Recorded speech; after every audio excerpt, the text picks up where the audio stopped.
இந்த வீடியோவை ஸ்ரீகாந்த் ஜே நாயுடு அப்படிங்கிற இந்த ஐடியில போஸ்ட் பண்ணிருக்காரு. Most proudest moment for any mother, priceless smile on her face அப்படின்னு கொடுத்திருக்காரு. ஸோ இவர் வந்து பாடி பில்டிங் பண்ணி அங்க கோல்டு மெடல் வின் பண்றாரு. ஸோ அந்த கோல்டு மெடலை அங்க இருந்து ஸ்ட்ரெயிட்டா வந்து நான் வேற யாருக்கும் தரமாட்டேன், இது எல்லாமே வந்து எங்க அம்மாவுக்கு தான் சேரும் அப்படின்னுட்டு அம்மாவை பெருமைப்படுத்துற விதமா அந்த கோல்டு மெடலை கொண்டு வந்து அவங்க அம்மா கழுத்துல போடுறாரு. அவங்களுக்கு என்ன சொல்றதுன்னு தெரியாம அந்த கோல்டு மெடல் எடுத்து அப்படி பாத்துக்கிட்டு இருக்காங்க. பார்த்துட்டு தன் பையனை பார்த்து ரொம்ப சந்தோஷப்படுறாங்க. பாத்தீங்களா, என் பையன் கோல்டு மெடல் வின் பண்ணிட்டான், நான் ரொம்ப சந்தோஷமா இருக்கேன் அப்படிங்கிற மாதிரி அவ்வளோ வந்து 1000 அர்த்தங்கள் இருக்கு அந்த ஸ்மைல்ல. பார்க்கும் போதே அவ்வளோ அழகா இருக்கு, கியூட்டா இருக்கு. இந்த வீடியோக்கு நிறைய பேர் நிறைய கமெண்ட்ஸ் எல்லாம் போட்டுட்டு இருக்காங்க. உங்களுக்கும் ஏதாவது கமெண்ட் பண்ணணும்னு தோணுச்சுன்னா கண்டிப்பா கமெண்ட் செக்ஷன்ல கமெண்ட் பண்ணி தெரிவிங்க. அண்ட் மறக்காம பஹேனூர் ஜார் நியூஸை ஃபாலோ பண்ணிக்கோங்க.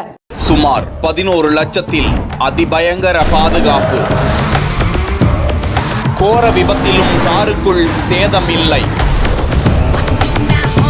குழந்தை பாதுகாப்பில் 45 புள்ளிகளை அதிகமாக பெற்ற Tata punch EV car.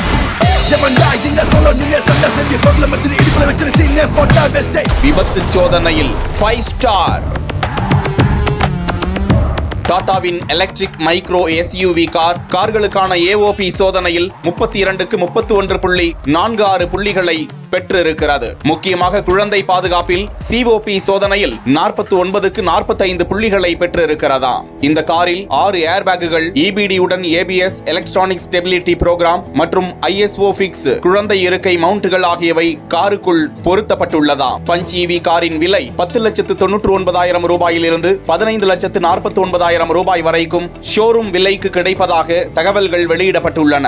Harrier மற்றும் சஃபாரிக்கு பிறகு பாரத் NCAP-யில் 5 நட்சத்திர பாதுகாப்பு மதிப்பீட்டை இந்த கார் பெற்றுள்ளதாம். 64 கிலோமீட்டர் வேகத்தில் முன்பக்க தாக்க சோதனையில் காருக்குள் இருந்த ஓட்டுநர் மற்றும் பயணிகளின் தலை மற்றும் கழுத்து பகுதியில் எந்தவித சேதமும் அடையவில்லை. மேலும் மார்பின் பாதுகாப்பு ஓட்டுநரின் உயிருக்கு மிகுந்த பாதுகாப்பை அளிக்கிறதாம். அந்த காருக்குள் இருந்த ஓட்டுநரின் முன் எலும்புகள் பாதுகாப்பாக இருந்ததாகவும் உடலின் எந்த ஒரு பகுதியிலும் பாதிப்பு ஏற்படவில்லை என்றும் அந்த மதிப்பீட்டு சோதனை குறித்த முடிவு தகவல் வெளியாகி இருக்கிறது.